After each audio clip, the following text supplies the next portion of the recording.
Où en sommes-nous avec les principes et valeurs de la République? Quel regard sur la gouvernance et les phénomènes de migration et d'extrémisme violent? Voilà les thèmes développés par les trois éminents conférenciers lors de cette conférence publique du réseau panafricain pour la paix, la démocratie et le développement REPAD. La première thématique a été abordée par Dr Hamadou Hassan, chef du département d'histoire à l'université Abdou Moumouni de Niamey, qui a fait la genèse de la proclamation des républiques en Afrique avant de relever les paradoxes du contexte nigérien. Les Africains qui étaient sous domination coloniale, on leur a demandé de voter soit leur adhésion ou bien leur sécession. Et c'est dans ce cadre que le Niger, évidemment, a voté le oui avec 78,43%. C'est dans la communauté que le Niger a été proclamé comme république. Donc c'est pour moi un paradoxe juridique qui fait qu'une république est proclamée dans une autre république. C'est aussi une république qui, la souveraineté territoriale n'était pas encore garantie.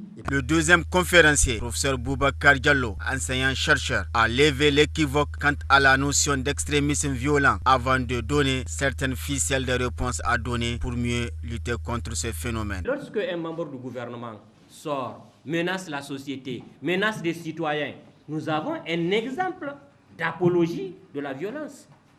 Donc, c'est l'espace public qui doit sortir pour dire à chaque ministre de la République qui tient un discours antisocial, antidémocratique, qu'il est sous la coupe de l'apologie de la violence.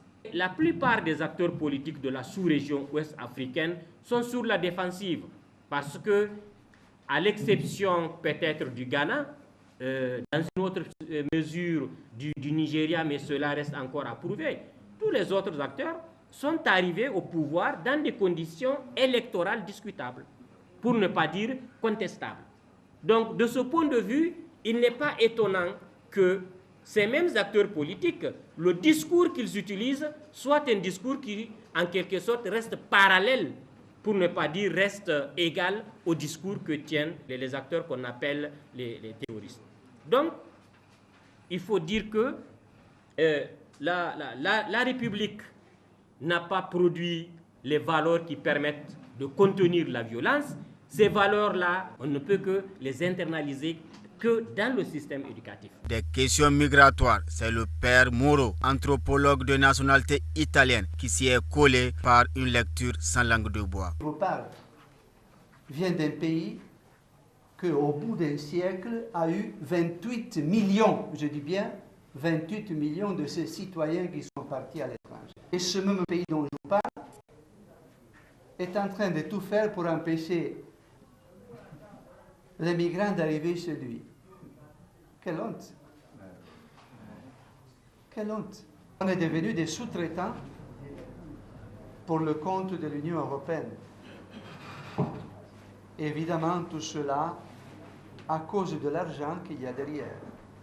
Il n'y a pas d'autre raison légitime. Moi, j'appelle ça une trahison de la République. Il y a un mot, une parole, qui m'a guidé depuis fort longtemps.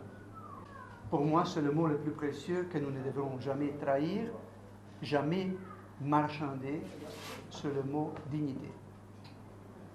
À travers cette conférence, le REPAD entend apporter sa contribution pour que le citoyen nigérien soit un citoyen modèle en matière de démocratie, de développement et de respect des valeurs républicaines.